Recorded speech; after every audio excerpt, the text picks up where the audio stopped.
Good evening. We will go ahead and call to order the meeting. It is 7:35. Roll call, Madam Clerk. Mayor Troopman, Here. Vice Mayor Tudor, Here. Commissioner Butte, Here. Commissioner Johnson-Sadell, Here. Commissioner Ross. Here. Are there any addition, withdrawals, or deletions from the agenda? None had. We have a presentation. First the proclamation. Proclamation, then presentation.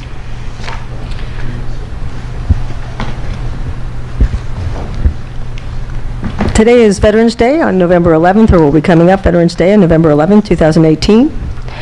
So I'm going to read the proclamation that we have for Veterans Day. Whereas the Veterans Day, our nation comes together to honor veterans and commemorate the legacy of profound service and sacrifice they have upheld in pursuit of a more perfect union.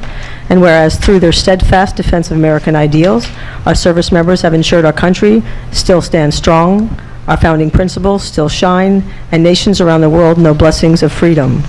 And whereas the selflessness of our service members is unmatched, and they remind us that there are few things more fundamentally American than doing our utmost to make a difference in the lives of others. And whereas just as our veterans stood watch on freedom frontier, so they have safeguarded the prosperity of our nation and our neighborhoods, our businesses, and our homes. And whereas serving as teachers and engineers, parents, and local government employees, these patriots have made contributions to civilian life that serve as a testament to their dedication and welfare of our country. And now therefore let it be proclaimed that by the Honorable Mayor and Village Commission on the Village of Biscayne Park, that all citizens observe the day with appropriate ceremonies in honor of those who have served and to preserve the principles of justice, freedom, and democracy. Thank you.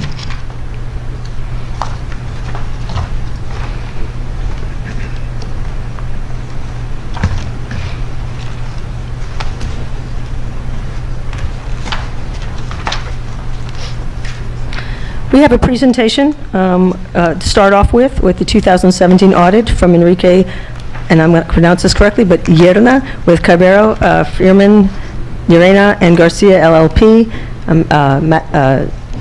Manager Manners, any comments at all to introduce? We have completed, this was for the 2017 audit, and so this is the third audit we've completed in the last year and a half, and we're currently working on 2018 now. And so we've been grateful to be able to work with Caballero and staff, and we're grateful that Mr. Urena can come join us tonight. Thanks. And thank you so much for catching us up. Not a problem. Thank you for having me. For the record, my name is Enrique Llerena, and I served as the engagement partner on the audit of the village's financial statements for September 30th, 2017. This is a unique situation because we just finished an audit, and we're rolling right into the next one. I'm going to start the presentation with a final communication that I'm required to make.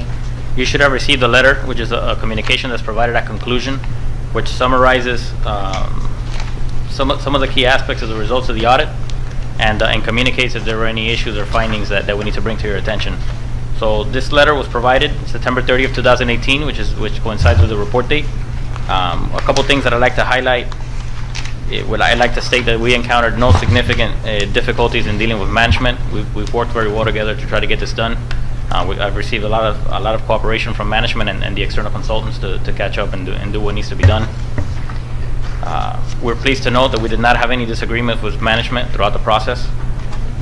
We do highlight in this letter that we had one material weakness, 5 significant deficiencies, and 2 instances of non-compliance. This is a unique nature because a lot of these findings were present in the previous audit, and because of the timing of when things are done, they're brought to the attention. A lot of times there isn't time to correct everything. With that said, some of the findings that have been identified in a previous audit, there have been improvements and things have been corrected. So some of those findings were modified, some of the points were eliminated, so there has been progress. As an example, there was a 2015 finding that's being repeated that originally I believe had 7 bullet points of items of concern. As of right now, we're down to only 2 items, and they relate to capital assets, which management is in process of correcting. So there is progress being made. I don't want the number of findings to cause an alarm, because the village is making progress in correcting these matters. It's just due to the timing of the audit, there hasn't been enough time for them to implement and correct everything.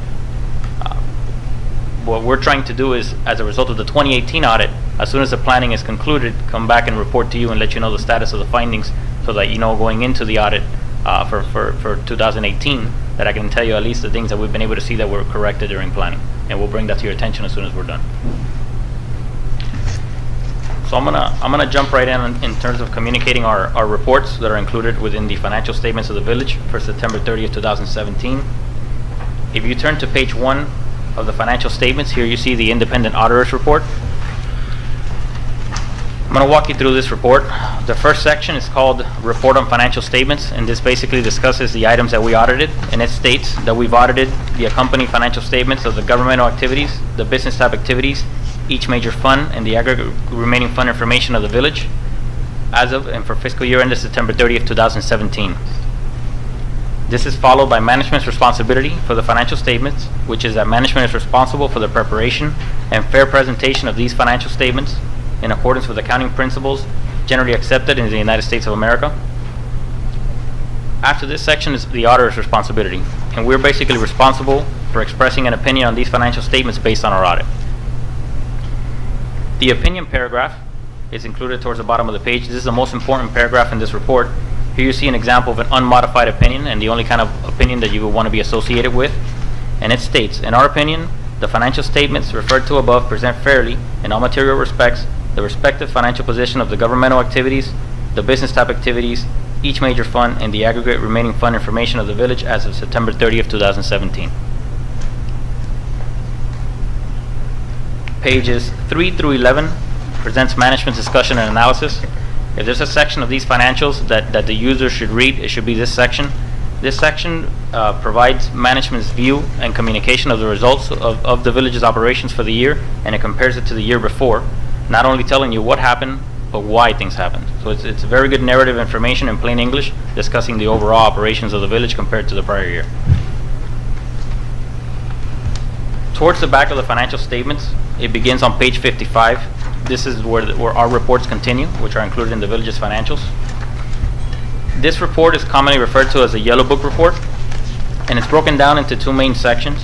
It has an internal control over financial reporting section, and it has a compliance and other matters sections. And specifically what this does is allows us to communicate to the users of financials the results of our audit, and we'll communicate to you any findings, whether significant deficiencies or material weaknesses that were determined as a result of our procedures. In internal control over financial reporting, we had one material weakness, which is item 2015-01, and we had 5 significant deficiencies, which, if you notice by the finding number, these are findings that are being repeated and modified from previous years. The conditions are changing, but the systemic issue related to it correlates to the specific findings, so it's getting repeated from one year to the next. Again, I'd like to remind, especially the individuals in the audience, the village is catching up with their financial audits, so a lot of times we performed the 2016 audit, then we rolled into the 2017 audit, now we're doing the 2018 audit in succession over a few months. So what's happening is we're reporting on items that occurred during that time period, but realistically the village did not have an opportunity to correct the matters because we had to roll into the next audit examining the next period. So it's not that the village is not trying to fix these matters, it's just in terms of a matter of timing, I'm reporting on a specific moment in time. You're going to see a lot of progress for 2018 because this is the audit that's being done now, and management has had more of an opportunity to catch up and review the internal controls and the things that are necessary to remediate these matters. So here we report 5 significant deficiencies. If you note by the finding number, we make it easier for the user to understand the origination of the problem, because 2015-01, this is a matter from 2015 that has been rolled forward. It relates to financial close and reporting.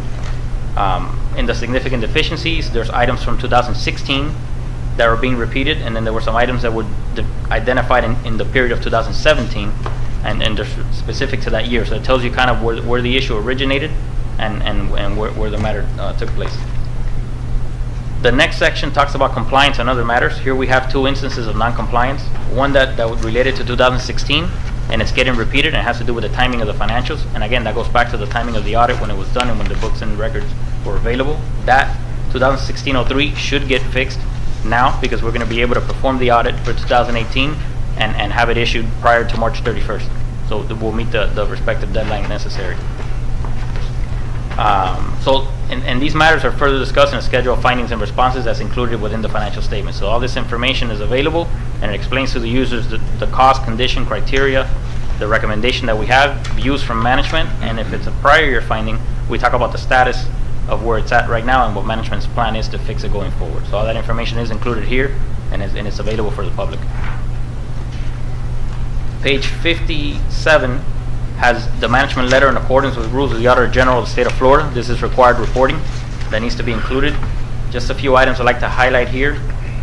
One of the things that we're required to talk about in this letter is basically the status of prior year findings. So we need to highlight to the readers if there's any prior year findings, are they being repeated or were they fixed? And that's covered in a section titled exactly that, prior audit findings.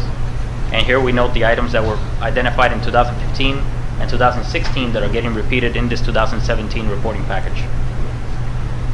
There's also a section where we would communicate to users of the financials if there's any recommendations to improve that do not rise to the level of a significant deficiency or material weakness. It's just a recommendation for improvement. We're pleased to note that we don't have any recommendations for improvement. On the next page, there's an additional matters section. Here we will communicate any non-compliance related to provisions of contracts, grant agreements, or abuse that may have occurred that does not rise to the level of a significant deficiency, but it is something that we would, or material weakness, but we do need to highlight it to the users of the financials. I'm pleased to note that we do not have any findings to report or to identify in this section. The next page has a schedule labeled Summary Schedule of Prior Audit Findings. Here we communicate to the readers of the financials if there were any findings in the past, were they remediated or are they modified and repeated because the conditions changed but the underlying issue may still be present. Here you see the 4 findings that I mentioned earlier. You have the 2015-01, which relates to financial accounting and reporting. And then you have 3 findings that were initially identified in 2016, which relate to journal entries, bank reconciliations, and the timing of the financial statements. Those are being modified and repeated because some of the conditions are still present.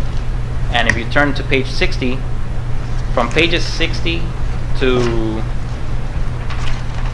66, we go in detail, finding by finding, what the conditions were, what the criteria was, and what our recommendation is and what management is going to do. This concludes my presentation on the reports, but I'm available to answer any questions you may have. Thank you. Vice Mayor, do you want to start? Do you have any questions on this?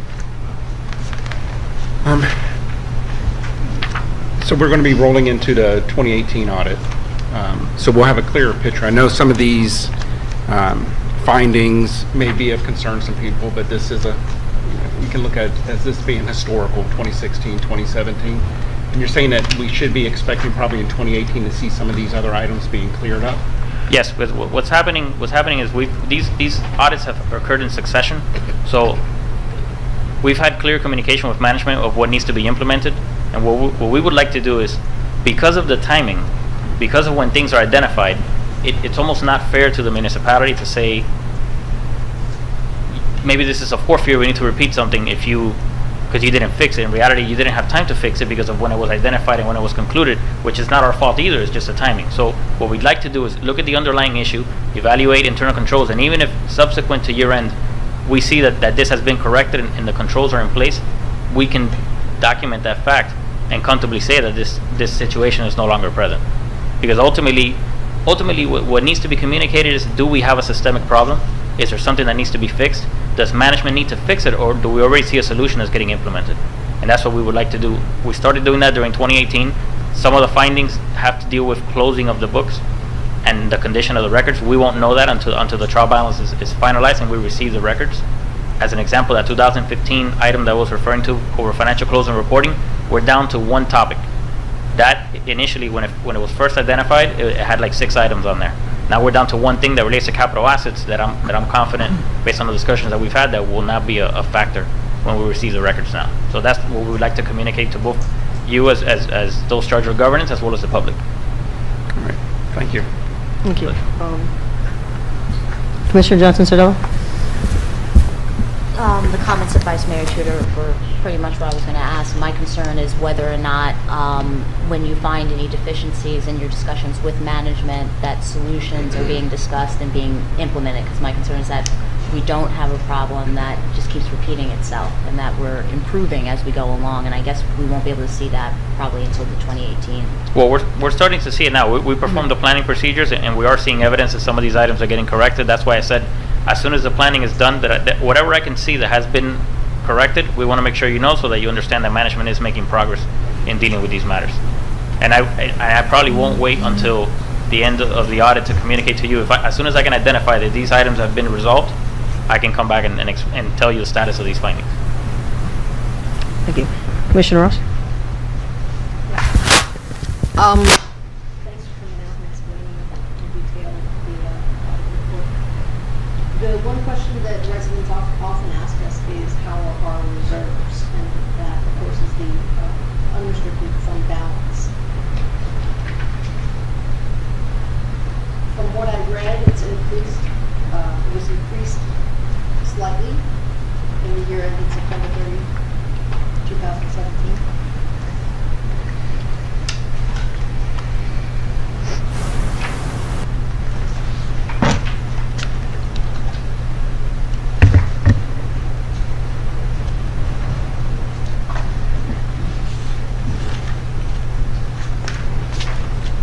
If you look at page 8 of management discussion and analysis, here you see a comparison of the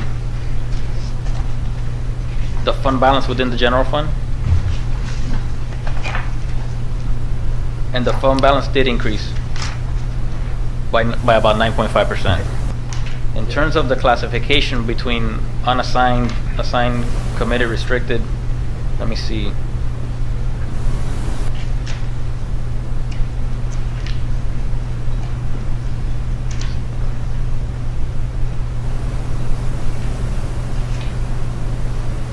For the audience who might not have it, that amount was $91,477. I know you guys all don't do percentages, but numbers.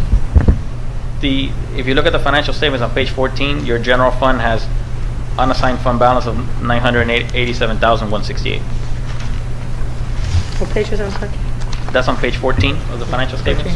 That's for 2017. Unfortunately, I don't have the 2016 numbers here, so I'm not sure how that changed from the previous year, but it seemed based on the management discussion analysis and comparison in total, there was an increase in fund balance of 9.5%. Commissioner Hill? Yeah, I guess one of my questions is, us not reporting the 3% contribution for SAVE is, we could not have changed that because that actually happened in the past. Am I correct? I'm sorry, which Well, item are you because the village is not reporting sick leave payments and absences in compliance with the 3% contribution requirement for FRS, Oh, the FRS matter. the FRS thing.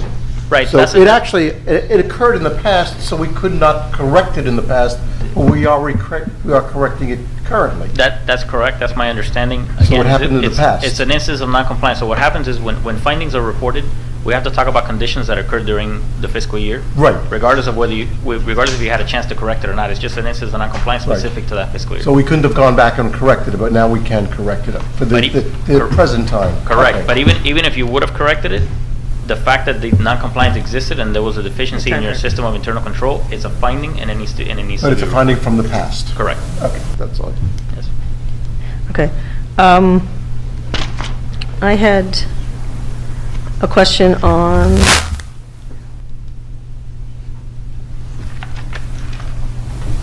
you did that for us already, so I just have a question. I know that you were working on this on page number 64. It talked about backup options for storage for data, and I just wanted to know where we were with that. We are getting estimates on data storage now. That was one of the findings. Also, there was another finding regarding IT on passwords and how frequently they were changed. All passwords have been changed, and we are doing that quarterly. Okay, So, and then I have those are another response on page 62 for the bank reconciliations, and then prepared and reviewed within 30 days. I know that we were out of compliance in 2016. That's been addressed. That's been We are. addressed already. Okay, thank you. And I think there was one more. Oh, the passwords, you already got it. Thank you. First of all, I would like to thank you very much. I know the pressure was on to get this done quickly, and many of them done quickly. And I just want to say thank you very much for the quality of the work that you did and the quality of work of presenting it as well, and making sure that we are moving forward and correcting and giving the manager the opportunity to fix the systems that have not been in place for many, many years. Our So thank pleasure. It you. was a pleasure working with the village and the staff, and they were extremely helpful in an effort to meet those deadlines. So we appreciate all the cooperation. Thank you very, very much. My pleasure.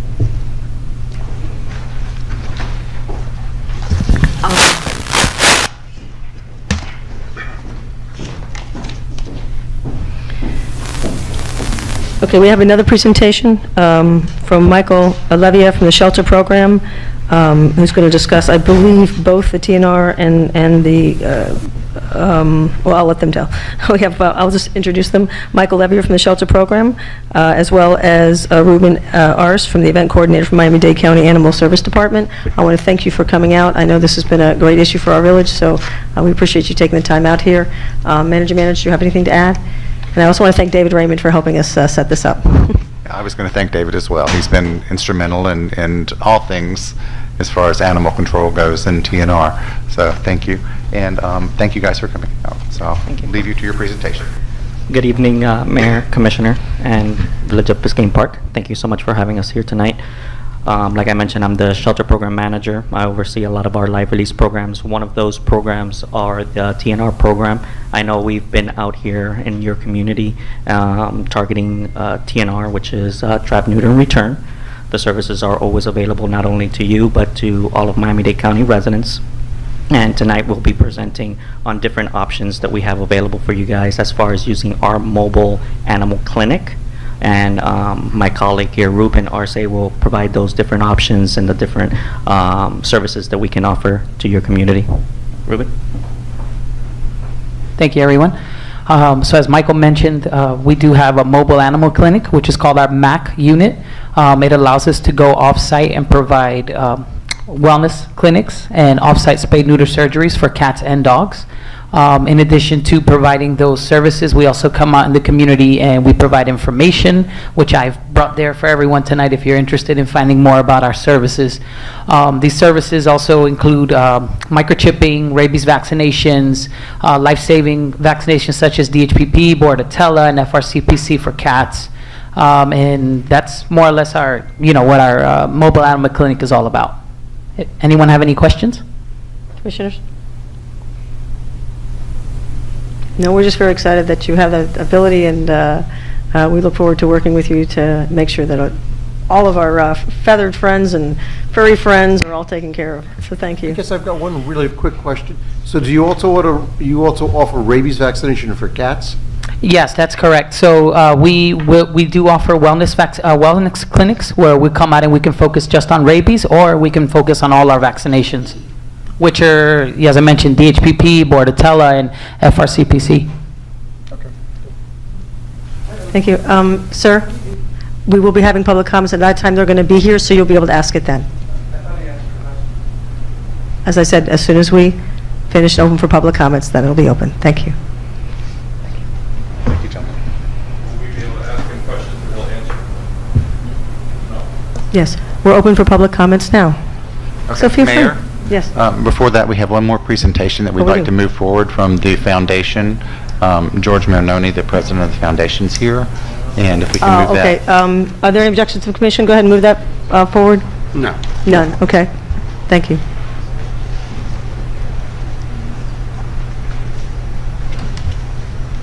George Marino. Just one second, George. Just for clerk, can you move that item forward? And Okay, thank you. George Marino, 1002 Northeast 118th Street for the Biscayne Park Foundation. At the last meeting, we were talking about the BRICS campaign, and the commission asked us to come with guidelines for the text. So I went online and I borrowed some from a city that was conducting a campaign, a BRIC campaign. So it says basically that to limit the inscriptions, they may not include text and numbers, may only include text and numbers. Inscriptions may not include special characters, logos, websites, or slogans, and may not promote, advertise, or relate to alcohol or tobacco products or companies or that promote adult-oriented businesses. Or be of a non-commercial or cost-oriented nature, for example, promoting or criticizing a political party, official, or candidate, a political or social cause or movement, or a religion or religious establishment or movement. And finally, all inscriptions are subject to review and final approval. That will clear it. If somebody comes with something weird, we can say, okay, we have the last word, because you never know. And then we have that the installation for the final location of the bricks will depend on the total number of donations, which will be along the entry, and the location will be along the entry walkway to the log cabin, and the installation timing will be determined by the pace of the donations. So we have enough money, we will have the installation done. And then there is a lifespan for the bricks that is estimated at 20 years. They may last longer, but that's the estimated time for all the inscriptions. So that's what we came with. Thank you. Are there any I don't know if questions there is for? any questions? Any questions? I do have a question regarding, the one thing I don't see here is the plan of more of what I call the P&Z side, which is the engineering side of the location of how much. My only concern is that I have no problem with anything this year, and I really appreciate you coming back and doing this. I just want to make sure that before we move forward, that we have enough to basically, enough funding to put the entire walkway in, and I assume you're going to pull out bricks at a time to be adding them in for the folks that are doing the engraving. Is that the idea? I think the idea is after we can come with the redesign of the walkway,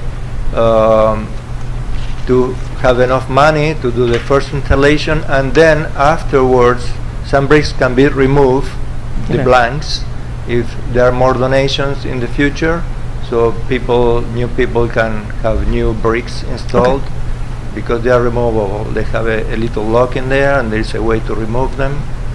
So eventually, when we have enough money to do the walkway, we'll do that, and then afterwards there can be more donations. Okay. Any other questions? I mean, my question was along the same lines when I read this. George, I just wanted to be clear as to what the plan is, because when I read this saying the final location for the bricks will depend on the total number of donations, but then you said it would be along the entryway of the log cabin. So is it really just one location that the foundation is looking at? Or no, it's just this location, but we are going to try to place them in the best locations, the donations. But in the future, maybe because the walkway will extend, right? If there are too many here, we have to keep moving for I'm just wondering if it's helpful, like if we see some sort of plan, because right now it's just seeing this on paper written, it's hard for me to conceptualize what would be the end product or the vision that you're thinking of in this, bricklaying. We don't have the final plan yet. We are working with Parks and Parkways and the city to do the redesign for the walkway. Commissioner Ross. I was at a public properties meeting a couple of weeks ago where George came to talk about pavers. And the Park and Parkways Board, their minutes for that meeting are not yet part of our package, but they were recommending that the village get some professional advice on where and how that basement should be. Presumably because this is going to be a long-term project and investment, and it just behooves the village to have it done professionally and have it done right. And as far as the foundation doing the work of raising the money and getting the donation, that's wonderful. But I don't really think that we can expect the foundation to take care of those. The village is the property owner, and as the property owner, the village should be making sure that we get the right permitting and we're doing it with ADA requirements and, just meeting all of those criteria. I don't think we could push that off on the foundation to take care of, because they are not in a position to do that. So you'll see the recommendation of the Public Parkways Board when their minutes for last month's meeting come roll out. Something that we should start thinking about, so that it is a successful, long-lasting project. I think the Parks and Parkways recommends that we redesign the entrance and extend it on the sides to where the parking spaces are, and then put some lights in there, like candle. So there is lights on the walkway coming into the log cabin. So for the long term, we have a proper entrance here, because right now it's very dark. Yep. My But we are not going to be involved Yeah. in that, I think, the city. My thought is, and I think I just look at this from a budgetary perspective as well as an engineering perspective, and I think you have to have a final understanding of the cost of the project, so also help you figure out how much money you need to raise, but also having that design feature in so you know. I'm not sure the ADA compliant, it's a great thing, but I'm not sure, I think I spoke to the manager about this. You want to address the ADA piece, because that's... Sure. This building is as a historical building, we've made it as ADA compliant as possible. We have ramps on either side so that people can, enter the building if they are impaired and in a wheelchair, that sort of thing. I'm not sure the front walkway, if we're doing pavers, I'm not sure that can be ADA compliant. I don't know that for certain. I'll have to research that. But Okay, I just wanted to mention that. certainly look at it, and we'll Commissioner certainly do Bill? everything we Yeah, can but to accommodate. We do have a building official who look at the plans before anything is actually done. Mhm. And he will make We sure will. that's done, and maybe by that time, we'll also have a public works director. And between the two of them, they'll be able to figure this out. But as long as the building official is the one who actually has the final say in it, he knows whether what we're doing is correct. And then we can decide as far as, the next commission will decide if the area they pick is what everybody goes along. And I just think it would be helpful, my final comment is, I think it would be helpful to know the extent of the walkway, where it's going to be, how many bricks, what the cost would be, so that you also know, because I don't think you'd want to start a fundraiser, then find out that we're, way short on anything as well. Because in order to do the brick, you have to have the final walkway put in, and then start lifting and putting the bricks in, unless I'm misunderstanding. It can work in different ways. Okay. I mean, realistically, yes, we need a plan initially, but we can go ahead and start fundraising now. Ultimately, these are sandset pavers, and so if they receive enough money that we can go ahead and pave it, we can, fill in around the engraved bricks with unengraved bricks, and then as we sell more, we can pop out one of the unengraved ones and put an engraved one in. That I understand, I just don't, I want to make sure we have enough money to cover a whole walkway, and then we can pop the brings it out. Yeah. That's my concern. Well, so that would have to happen before we even start this. So. Okay. And thank you so much. I know you did a lot of work, so thank you so much. We really do appreciate it. There's one more thing, that the Okay. foundation is going to have a food and tunes night on the 17th, Saturday, 6 p.m. There is a band, a local band, rock and roll and food trucks. And I have some questions from neighbors that wants to know if they can bring dogs on a leash to the event, because we Manager? would have to allow them or not. Okay. We have historically not allowed dogs in the park, and so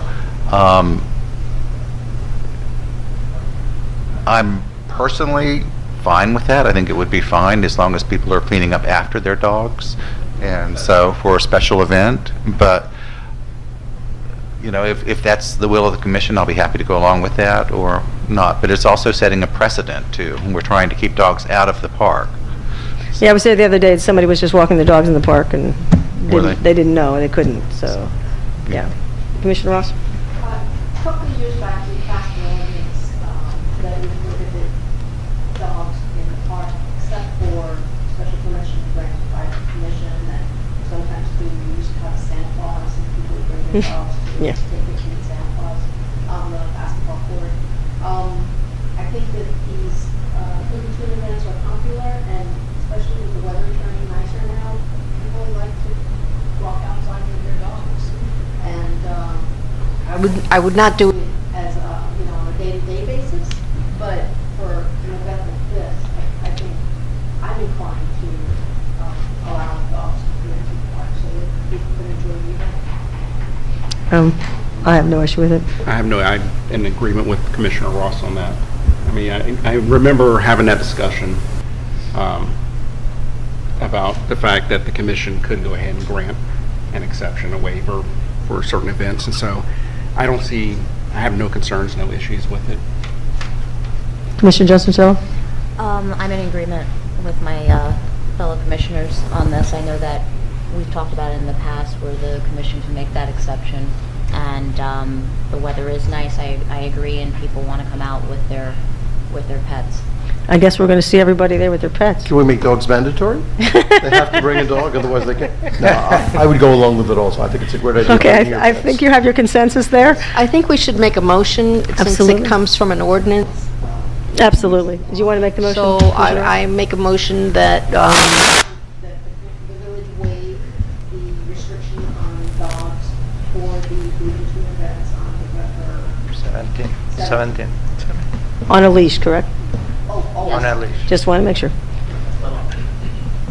Okay, is there a second? I second. All those in favor? Aye. All right, thank you. Thank you, Jim. Thank you so much.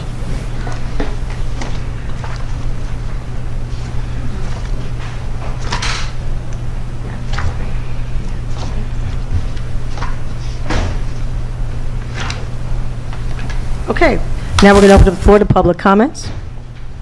Please come on up and state your name and address with your questions.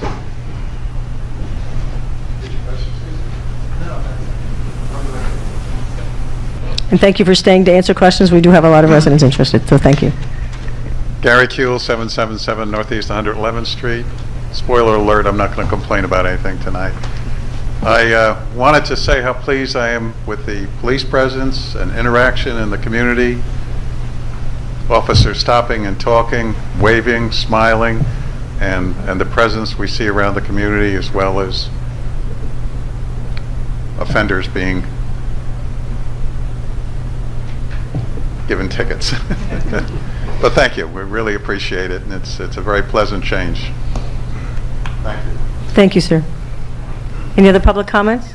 Questions?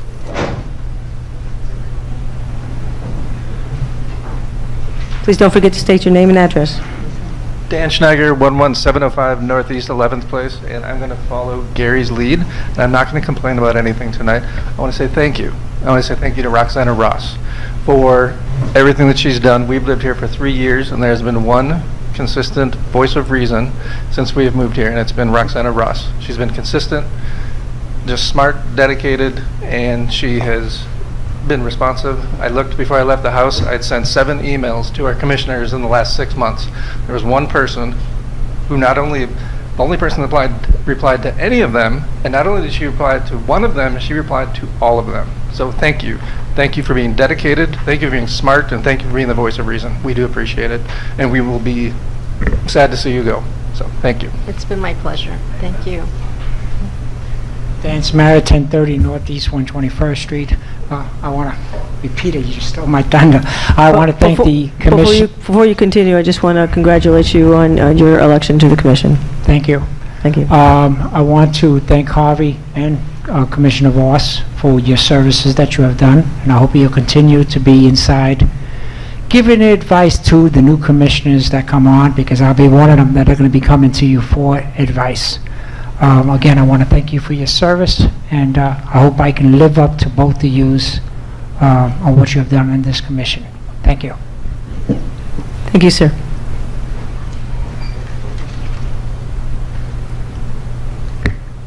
Barbara Kuehl, 111th Street, and I realize next you'll have another meeting, but I know what those meetings are like, and I'd like to take the time to thank Rox. I know Gary is with me with this, because just as Dan said, I write to a lot of commissioners, and you are the only one that usually answers. So I appreciate that. And you're always prepared. You come to meetings, you come to Park and Parkways. I know you attend other meetings, you go to code. There's a lot of time involved in this job, and you've always put it in. And I mean, you know, we don't always agree on everything, but that's good too. and you've always put in the effort, and you're going to be missed. So thank you. Thank you.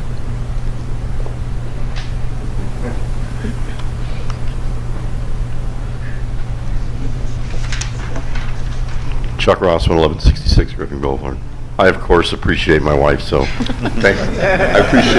appreciate the comments thanking my wife. I do want to make a comment about the auditor's remarks. One thing I think it's important to note is that it's been said a number of times that we were in financial distress, we had these problems, but the auditor has confirmed that we had nearly $1 million in unrestricted funds as of September 17.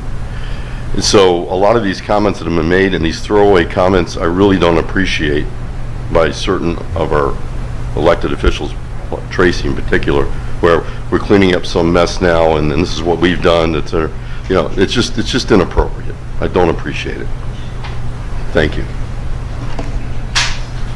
Any further public comments? David Raymond, 11520 Northeast 9th Avenue. I also want to thank Commissioner Ross. 9 years? Something like that? Thank you. That's a lot of your life that you have dedicated to serving the residents of the village, so thank you for that. And Harvey, thank you as well. Harvey, also, even the short time you've been here, you've always answered my emails and returned my phone calls, and I thank you for that. And so, congratulations to Dan. And I thank our friends here from Animal Services. I know we kept you here a long time. I just want to add one other thing that I know I've said before, but there might be other people here who haven't heard it. If you have a stray cat that you consider your own, but it's outside your house and you don't mind having its ear tipped, you can take it over to Miami Shores Animal Clinic right on 103rd, just off of I-95, at any time for free through the program that Miami-Dade Animal Services funds through the Miami Veterinary Foundation. And you just bring it in there and they get the rabies vaccine, they get the other vaccines, and they get their ear tipped to indicate that they have been fixed. So just throwing that out there. And thank you so much for being here. Thank you, David, and thank you for helping us set this up. Appreciate it so much.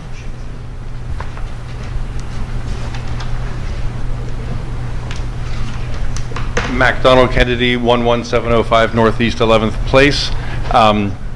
It's the little gray house on the other side of town with a driveway under construction right now that has turned into a giant litter box for the cat hoarder across the street. So just had to toss that one in there. Hope you guys can help us out with that. Last time around it didn't really help out very much, but yeah, I applaud the effort, I suppose. But I digress before I even start. I'm here for the express purpose of thanking Roxana Ross for her years of service to the community. Get used to it, Rox. Everyone's going to want to say nice things about you. I've lived here for 3 years, and that's 3 of your 9 years. And I came up with a list of words that Barbara and Dan basically stole already, that not only describe you, but distinguish you from some of the other indistinguishable colleagues of yours on the dais. And those words are, I should say, I don't always agree with you. I would have voted no on the dog thing for the food and tunes or whatever it is. I don't want to deal with dog poop in the park. But even when I don't agree with the way you're going on things, Rox, you are always prepared. I always feel like I show up in a meeting and you are ready to go.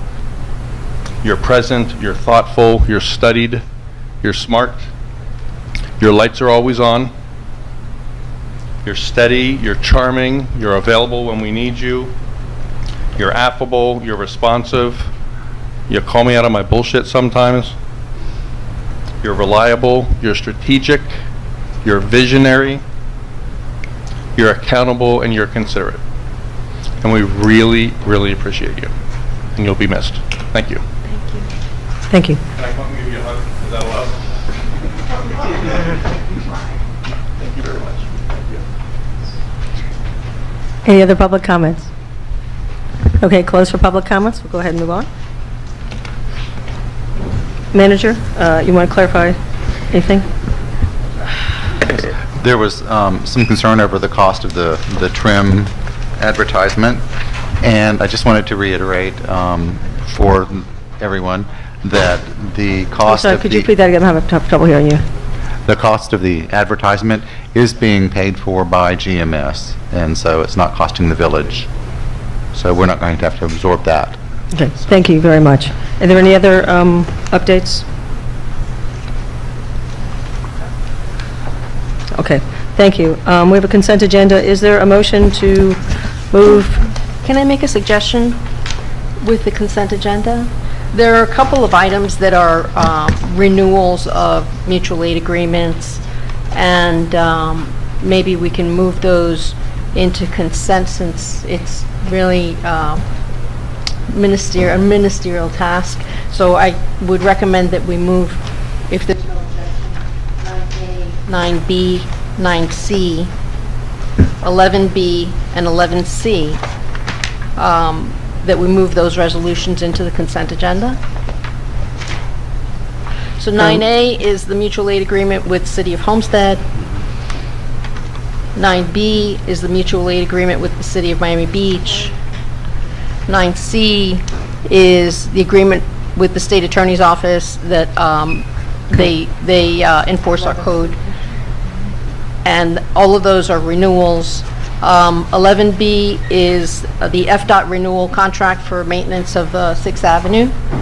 And 11C is a renewal of our legislative consultant, David Caserta's governmental service contract. Do you have any objection to moving 7C in as well?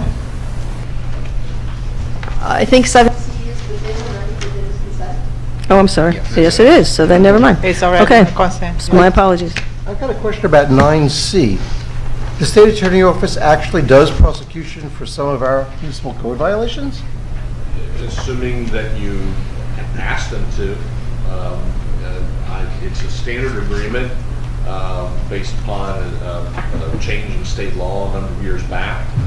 My personal experience, for whatever it's worth, is in government agencies where I've seen where we've said, hey, okay, we'll do this. I've never seen it used.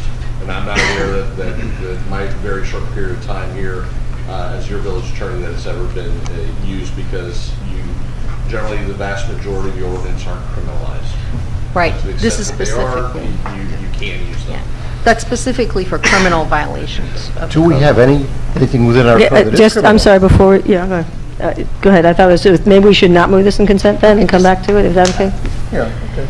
Okay. Stop there. Yeah, that's fine. I'll explain it. Okay, so we're gonna remove 9C out of consent. So that would be 11B, 11C, 9A, 9B. With that, is there a motion to approve the balance of the consent? I also want to do sort of the opposite on the minutes and hold the minutes of September 25th for discussion. The budget hearing?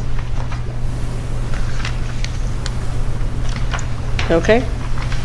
So, that's okay. I will make a motion to approve the balance of the consent agenda.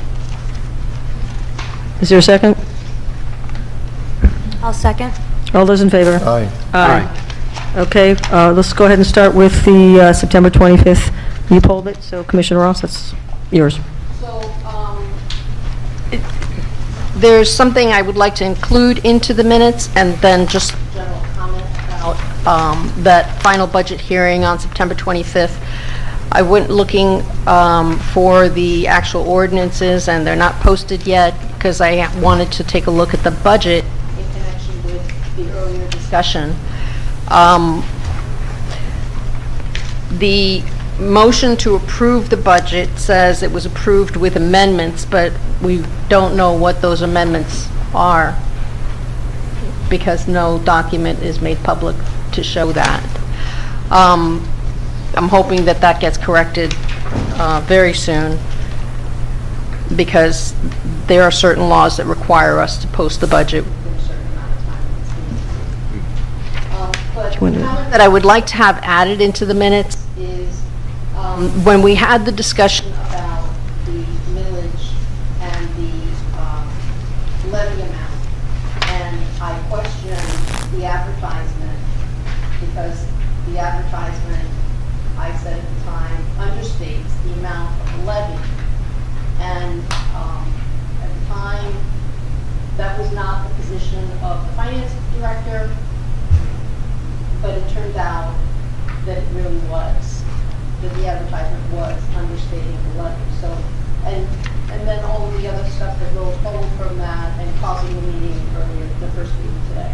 So I would like the minutes to reflect that I questioned the advertisement, and that would be in the discussion of 9A before the motion. Make a motion to amend the minutes to reflect that question. Okay, before we ask for a second, I just have a clarification from the attorney, because we do summary minutes, which are actionable minutes. I just want to make sure that wouldn't violate that particular piece. No, I mean, it's for the action minutes to reflect, there's a question about that, now you could add that in. Okay, just want to make sure that. Okay, is there a second for the motion? I'll second. Okay, all those in favor? Aye. Aye. So would you like a motion to approve minutes as amended? Yes, ma'am. I make that motion. Second, is there a second? I'll second. All those in favor? Aye. Aye. Okay. So now we're going to go on to 9C. Attorney? Yes, ma'am. If you'd be so kind as to read Resolution 2018-36 with an agreement, State Attorney 11th Circuit. Resolution 2018-36, a resolution of the Village Commission of the Village of Biscayne Park, Florida, approving an agreement between the Village of Biscayne Park and the Office of the State Attorney for the 11th Judicial Circuit of Florida to reimburse the State Attorney's Office for the cost of State Attorney prosecutions, certain criminal violations of the municipal code of the Village of Biscayne Park, authorizing the village manager to execute the agreement on behalf of the village and expend budgeted funds, and providing for an effective date. Thank you. Manager, manage? This really is just a standard sort of housekeeping type of agreement. We've, I believe, entered into this before, and we're just renewing it. And so it simply says that, you know, if the state attorney, if we need this to go to the state attorney, I believe that we will pay a certain amount. This actually is one that I don't think we've ever actually used this agreement, but it's good to have, just in case. Is it $16 or It something? limits the amount. Just for the public, it's $16 or something? Yeah, it's pretty, it's, let's see, our estimates that on average it takes approximately 20 minutes per case at a rate of $50 per hour. So, So, which is it gives normally... us a good rate. Yeah, okay, about under $20. All right, is there any comments for the commission? No. And this is only criminal matters. That's correct. So you would, there, to be over-inclusive, the state law provides that any ordinance that any municipality adopts, it can be enforced civilly and/or criminally. And to the extent that a municipality elects to criminalize some of its ordinances, it then would say within the body of that ordinance, and then it would be reflected in that section of the code when it gets codified, that this ordinance or this section or this chapter, whatever, can be enforced through criminal prosecution. Municipalities, it's actually a fine distinction, because I actually did this for a number of years. Larger municipalities, if they so elect, they actually appoint a prosecutor. A city prosecutor is actually a constitutional officer very few people are aware of. And for example, City of Fort Lauderdale has 2 attorneys whose sole job it is to go to criminal court and enforce the City of Fort Lauderdale's criminalized ordinances. They've adopted, just like the state has, no prostitution, no certain things, because in some instances, the state attorney's office, if you were to charge that individual under state law, the state attorney just doesn't give them a high priority and will dismiss a lot of them, and the municipality doesn't want that to happen, so they'll charge them with a municipal ordinance violation, and then it gets prosecuted. But again, as the managers indicated, these agreements, which I've seen adopted by a significant number of municipalities throughout the state, very rarely get used, and only used in those instances where you adopted an ordinance and you elected to criminalize it. Okay, so, And as of the moment, we have no ordinances that are in fact criminalized. That is my understanding. But we could. You could. Okay. is there a motion to, I make a motion to accept. motion to adopt Resolution 2018-36, the agreement State Attorney, 11th Circuit Court? I do so. Is there a second? I'll second. All those in favor? Aye. Aye. Aye. I think we're down to new business, 11D, Attorney Herron. We have Resolution 2018-39 with agreement for enterprise fleet management. That's 11D. Resolution number 2018-39, a resolution of the Mayor and Village Commission of the Village of Biscayne Park, Florida, approving an agreement between the Village of Biscayne Park and Enterprise Fleet Management, Inc., relating to the leasing and maintenance of village vehicles, finding that the purchase and leasing and maintenance services exempt from competitive procurement, authorizing the village manager to execute the agreement and expend budget funds on behalf of the village, and providing for effective. Okay, I apologize. Did I not ask for a vote? To all those in favor? Yes. Yes, I did. Did I not? Okay, they're saying I did not. I just want to make sure there was no mistake on that. Madam Clerk? Yes, we did.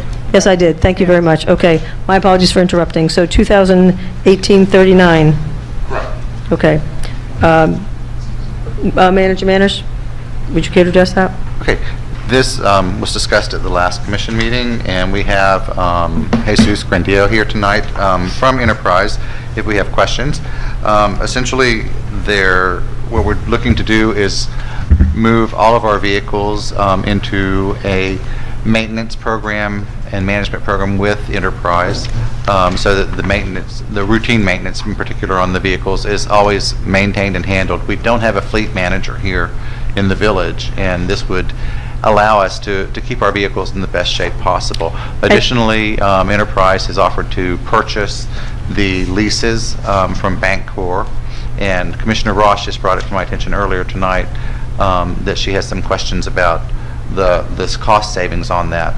It looks like it extends it for a year, and I'll have to go back and review that because I haven't had a chance to yet with this. So, but anyway, it should, we're looking at it. It'll certainly save us money on the maintenance for the vehicles, and we can move forward. If we move forward, we'll review the leases as well to make sure that that's works out for the best for the village.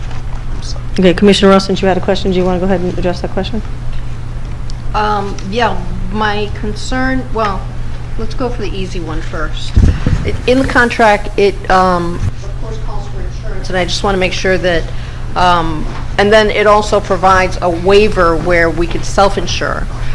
We've tried self-insurance before, and it was not a good idea for the village. No. So I just want to make sure that down the road, we're not going to go back into that bad situation again, that we maintain our insurance with through FMIT, and just to make sure that the coverage is what is required in the contract. Correct.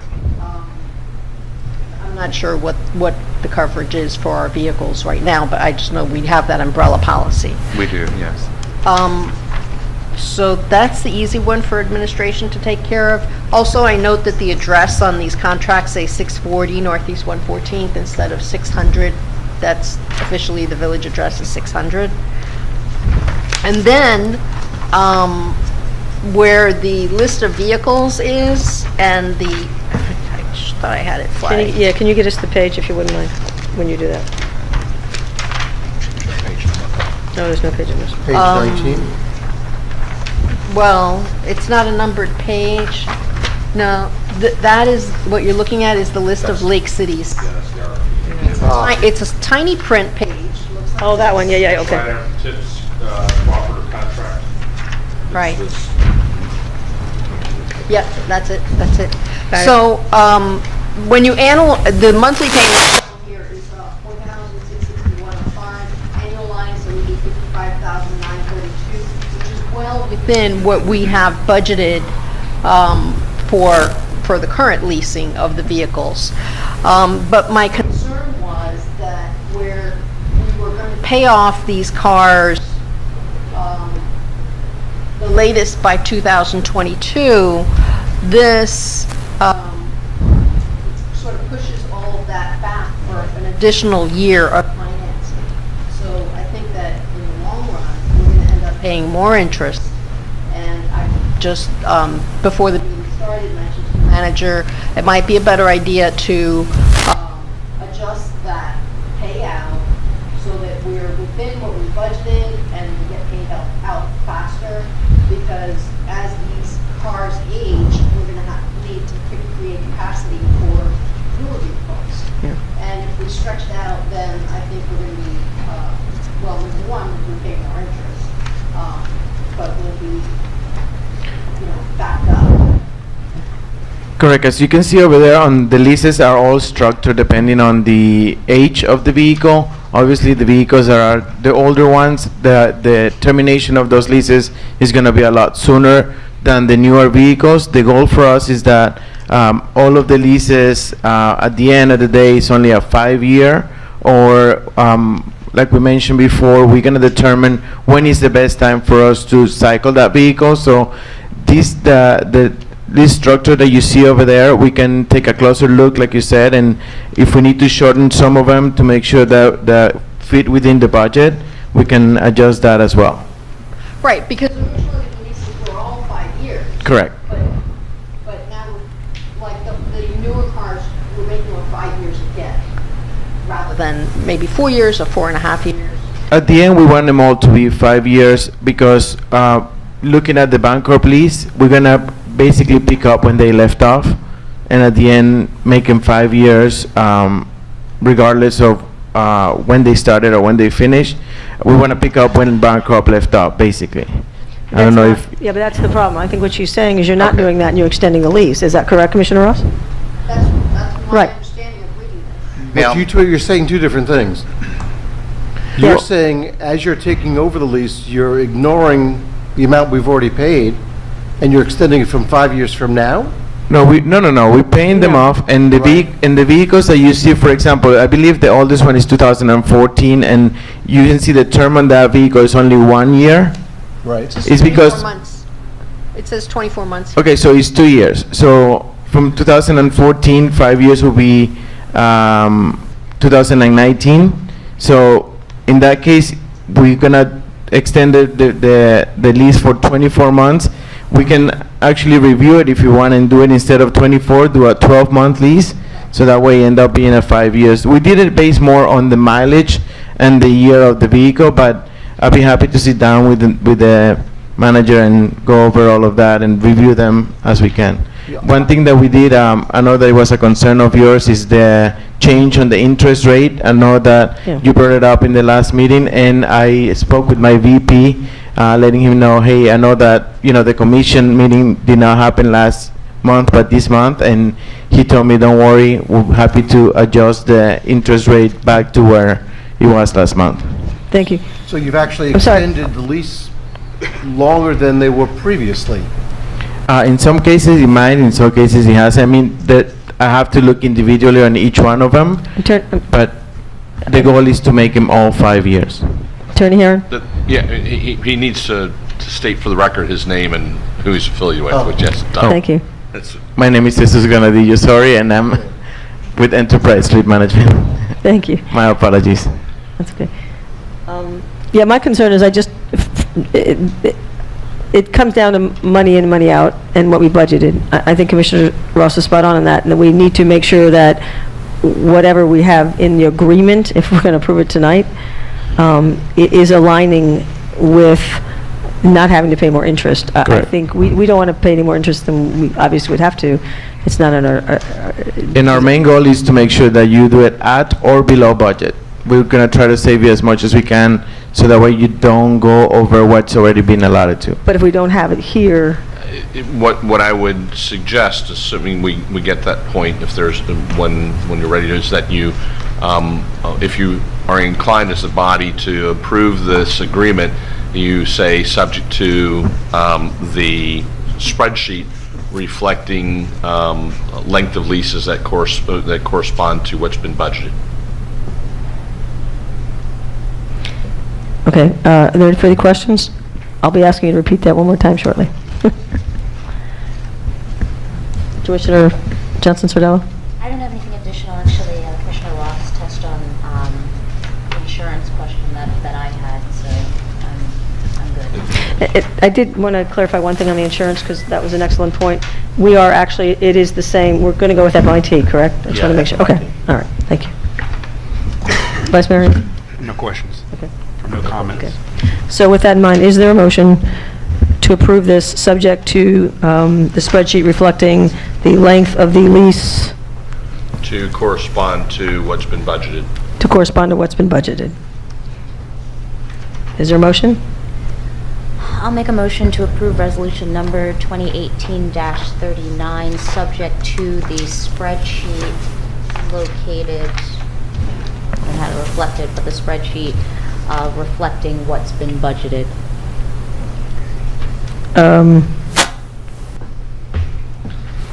I'll second. Okay, all those in favor? Aye. Aye. Aye. Thank you. Thank you. Thank you.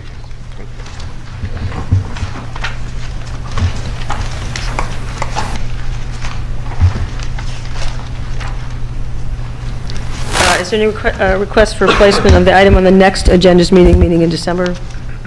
Yes. Even though I'm not actually going to be, there are two items that I think we actually need to look at. The first item is Park and Parkways. We requested Park and Parkways to come up with us and give us a plan for a basic thin median. We did not ask them about how it's going to be maintained, how it's going to be watered, or anything else. Just the basic plan. They didn't think that was necessary. They have decided they want to be able, they need to know how we're going to water it and how we're going to maintain it. This is probably the third or the fourth time where this sort of a thing has happened. This is what they've decided. It is not what the commissioner decided. And that's what they're supposed to do. It was a very specific request. They decided not to do it. You need to, next month at the meeting, decide what you want to do about Park and Parkways. This has gone on for, even Mr. Jonas had said when he was on the commission, they had asked for this. And they never seem to come up with exactly what you want. They seem to be a law unto themselves. That's my opinion. You guys need to do something. This is up to the new commission to decide what you want to do about it. My other thought is code enforcement. I would suggest that we speak to our manager and see what we can do about advertising for I believe it's a special hearing master? Special magistrate. Special magistrate for things that require more legal knowledge than our present code has, our code enforcement board. Commissioner Ross? We have, over the last several elections, made that December meeting a very light meeting business-wise, so that the new commission could be sworn in and have some kind of a orientation. Usually the clerk organizes it and has different people come and speak. Someone from Mr. Thompson's office, ethics, maybe someone from a neighboring municipality.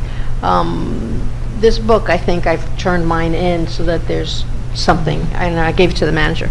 So that first meeting, they're not, faced with hardy issues, except if some business needs to be transacted. That would be my suggestion. Okay. Attorney, I'm sorry, Commissioner Johnson, did you have your hand up? No, okay. Attorney Herron, I know we had spoken a little bit about, because there were some requests made, and Manager, I'll let you join as well. There seems to be a desire from the new candidates to put things on the agenda, and so one of the questions I had to you was, what is the norm and the best practice? So could you articulate that for the new candidates? With respect to the swearing in to the first meeting, I certainly think that it's not a bad idea to make it as light as practicable for new. But from a practical standpoint and getting new members up to speed as quickly as possible. So to the extent that there's items on the agenda in that first meeting that need to be dealt with, what I have seen and what I would recommend is that the meeting, the training that Commissioner Ross just mentioned, take place as soon as practical and actually before the meeting. So when we do have the meeting and they have the swearing in, they already know what the rules are. And frankly, I'm in the process of reaching out to them myself to have some of those conversations, so They're aware that they need to make sure that their email's personal until they get a new email. Things like that are being kept and maintained because they're subject to all the rules that officials, elected officials, are subject to, even though they haven't been sworn in yet. And so, again, it would be my suggestion that we have that training, bring in someone from the Commission on Ethics, someone from the Miami-Dade League of Cities, and I'm certainly available as well to talk and participate in a workshop setting, because if the rest of you all may want to attend, it wouldn't necessarily be a bad idea, because I will remind you, I'll take this moment to remind you that every one of you are subject to the new statute that was adopted, I think 2 years ago, that says you have to go through an ethics training every year. So if you want to take advantage of that, we can kill two birds with one stone, and schedule it as a workshop and bring everyone up to speed, and then have I think procedurally, the actual agenda, and I don't know how Mr. Hearn did it, but my suggestion is the first item after the Pledge of Allegiance, the substance is a resolution approving and accepting the certified results of the election, and then the swearing in of the new commissioners, and then a selection of officers, mayor or vice mayor. Yeah, thank you. With that in mind, since that is your recommendation, if there's no objection from the commission, Ken and candidates sitting elected, what's it, commission-elect, I think is correct the term, might I suggest that we work with them to have the village clerk work with them to come up with a date for a workshop and announce that workshop, and so that it can be a publicly attended meeting. We obviously need to coordinate with the outside agencies to make sure they're available on those dates as well. Okay. Before the December meeting. We will do that. Okay, thank you. I guess my suggestion is, if you in fact put it on the agenda, they can make their decision if they want to tackle it that day, or they can postpone for the next meeting. But it's a new commission, let them make the decision. I would not feel comfortable our making that decision for them. Okay, thank you. Anything else on the agenda? Reports, village attorney? Yes, ma'am. I just wanted to confirm and tell you, everyone publicly, that you all should have received, I know you did because I forwarded it to you, a copy of the letter that we sent out to Deutsche Bank on the property on 121st. Contemporaneously with that, based upon some conversations and the direction of the commission, I've been talking with the manager to make sure that the new building official is making arrangements to go out and inspect it, because, you know, as we've discussed before, the likelihood that Deutsche Bank is prompt in their response to our letter is, based upon past experience, unlikely, unfortunately, and that the dual track of proceeding with the unsafe structure case to the Miami-Dade County Unsafe Structure Board it proceeds. So that's my comment, my update. If you have any questions, I'm more than willing to answer them, but other than that, that's it. Any questions? No, okay, so I guess you'll be moving forward with two things. All righty, thank you. Village manager, any report? No report tonight. Okay, board committee reports, I think we had already. Commissioner comments? None? Yeah, I just would like to make a comment about the foundation and Give Miami Day, which is coming up on November 20th. Oh, yes, thank you. They, for the last, this will be the second year that they participate in Give Miami Day, and it's a really, really good opportunity for anyone who wants to make a donation. The donations multiply because they're matched with funds from the Miami Foundation as well. So November 20th, Give Miami Day. I'm going to send out an email blast, and I hope the village clerk does too, so that everyone can have a list. Thank you. I actually have a quick comment. I just want to take a second to kind of congratulate the commissioner-elects that will be coming on board in December. And actually, I wanted to just congratulate all the candidates who ran in the race. Having just gone through it, I'm mentally and physically exhausted. I'm hoping that the negativity and some of the things that goes on in this current political climate when it seems to come to elections, that we can all move past that, and that we can come to some agreement that it's okay for us to disagree on items, as long as we do it respectfully, and that there's a level of civility, because I think we're all are trying to arrive at the same destination. We're trying to make the park as the best place to be. So I'm just hoping that going forward, that we can kind of change the tone here in the village and really be working together. Thank you. Very well said, and appreciate your comments, sir. Announcements, Madam Clerk. Tuesday, November 13, 2018, 7 p.m., we have Biscayne Park Foundation meeting. Tuesday, November 13, 2018, 7 p.m., also Code Compliance Board. Thursday, November 15, 2018, 7 p.m., we have Parks and Parkway Advisor Board. Monday, November 19, 2018, 6:30 p.m., Planning and Zoning Advisor Board. And Wednesday, November 28, 2018, 7 p.m., Public Safety Advisor Board. Our next regular commission meeting will be on Tuesday, December 4th, 2018, 7 p.m. And on Monday, November 12, 2018, all village departments will be closed for Veterans Day. Thursday, November 22nd, 2018, all village departments will be closed for Thanksgiving. And Friday, November 23rd, 2018, all village departments will be closed for Thanksgiving also. And we have a meeting tomorrow night.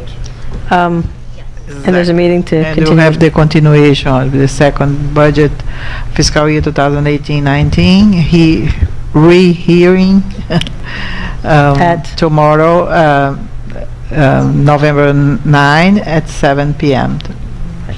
All right, thank you. Is there a motion to adjourn? Motion to adjourn. Second? All those in favor? Aye. Aye. Meeting adjourned, 8:52. Yes, you did, thank you, you did, yeah. No, you did, I know you did, that was fine, no. If you ever have that happen, just run